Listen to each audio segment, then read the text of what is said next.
মানে তো শুধু দর্শকবিন্দু, তো আপনারা দেখতে পাইতেছেন আমি একটি সাঁকো পার হইতেছি, সেটা হলো বাঁশের সাঁকো। তো দেখুন এই যে বাঁশের সাঁকোটি আমার চোখের সামনে, তো এখানে দেখব কেমনভাবে ভালো লাগে আমার এই সাঁকো পার হইতে। এই যে দেখুন দর্শকবিন্দু, এই যে সাঁকোটা দেখুন, এই যে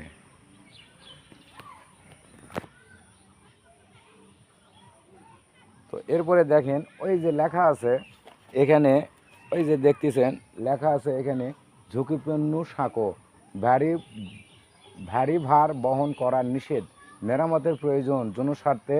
এই যে তো দর্শকবিন্দু, আমি আসছি আসলে কাটরাসিন অথবা সিঙ্গারপাড়ার ডাঁড়াতে।